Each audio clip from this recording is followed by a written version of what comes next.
Oops, teka lang. Kagaya nyo rin ba ako na walang ginagawa at patambay-tambay lang sa bahay? Sagot na kita. Meron kasi akong nadiskubre na pinagkakakitaan ko ngayon at pwede nyo rin pagkakitaan. Take note, kahit part-time, full-time, or kahit estudyante ka, pwedeng-pwede to sa'yo. Dalawa lang ang kailangan nyo dito. Cellphone and internet. Wait lang, Francis. Paano po ba yan? Be a seller of sitaw. Ano nga ba ang sitaw?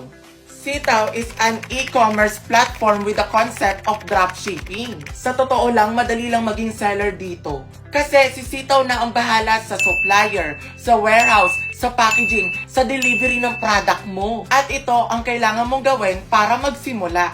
Step number 1. I-download ang app sa inyong cellphone. O kaya naman pwede rin kayong pumunta sa kanilang website www.sitaw.com.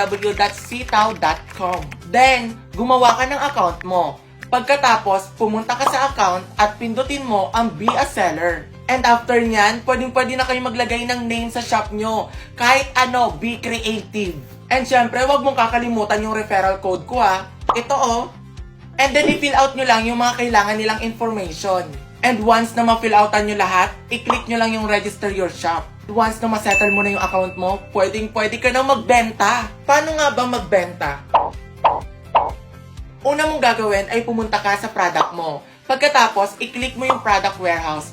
And then yun, pumili ka na kung ano yung mga gusto mong ibenta at ilagay sa shop mo. At ito pa yung maganda. Alam mo ba na hindi mo naman kailangan agad bayaran yung mga product na nilagay mo sa shop mo? Kasi babayaran mo lang ito kapag may bumili sa'yo. At pag na-deliver na ang mga products, dun papasok ang mga commission mo. O diba, napakadali lang kumita at napakadali lang nang gagawin mo, be. Kaya ano pang inaantay nyo? I-download nyo na ang Sitaw.